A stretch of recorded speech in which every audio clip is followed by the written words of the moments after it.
আসসালামু আলাইকুম।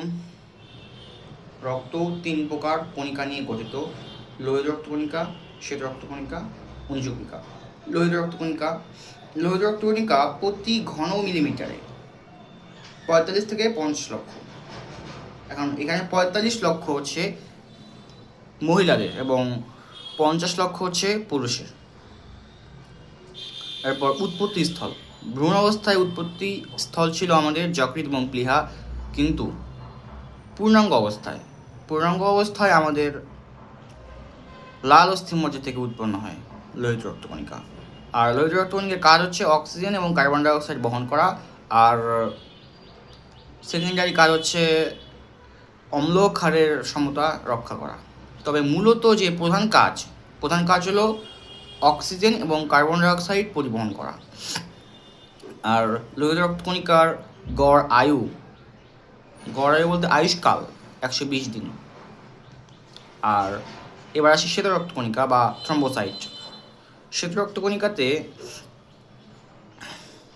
রক্তকণিকা মূলত 5 প্রকার।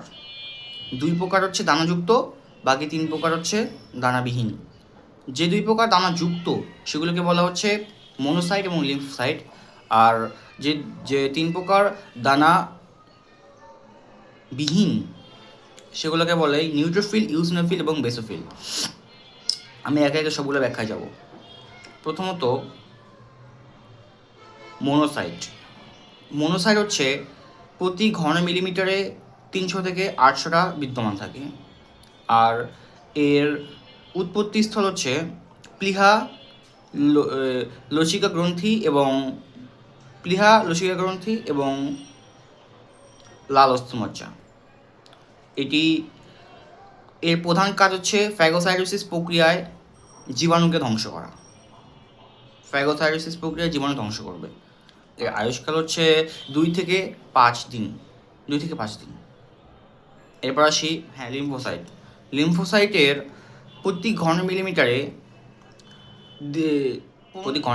1500 থেকে 2700টি লিম্ফোসাইট থাকে, এবং এর কাজ হচ্ছে, এর উৎপত্তি স্থল হচ্ছে প্লীহা লসিকা গ্রন্থি এবং লাল অস্থিমজ্জা।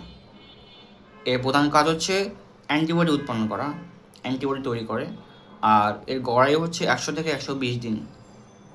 এরপর আসি নিউট্রোফিল প্রতি ঘন মিলিমিটারে 3 থেকে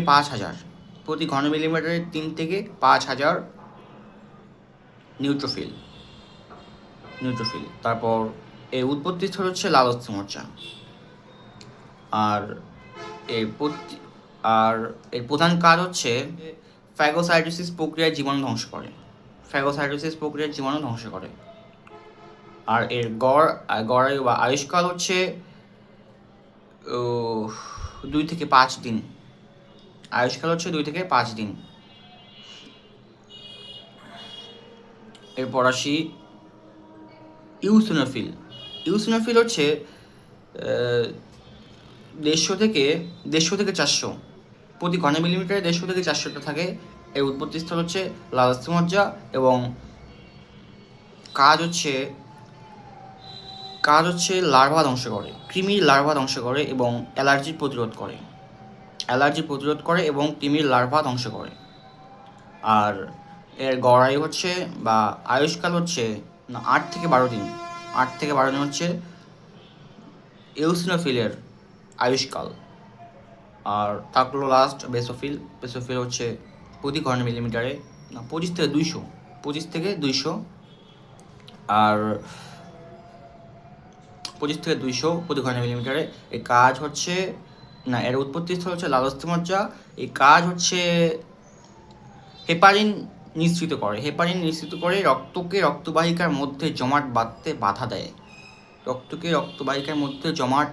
বাধা দেয়, আর হিস্টামিন নিঃসৃত করে। এর গড় আয়ু হচ্ছে 12 থেকে 15 দিন। আর লাস্ট থাকলো অনুচক্রিকা বা প্লেটলেটের প্রতি ঘন মিলিমিটারে 1.5 লাখ থেকে 4 লাখ পর্যন্ত থাকে। প্রতি ঘন মিলিমিটারে 1.5 লাখ থেকে 4 লাখ থাকে। আর এর উৎপত্তি স্থল লাল অস্থিমজ্জা। আর থাকলো হচ্ছে কাজ। কাজ হচ্ছে রক্তকে জমাট বাঁধা, কোথাও কাটে গেলে সেখানে রক্ত জমাট বাঁধাতে অনুজীবগুলি কাজ করে। আর এর গড় আয়ু বা আয়ুষ্কাল হচ্ছে 5 থেকে 9 দিন। গড় আয়ু 5 থেকে 9 দিন।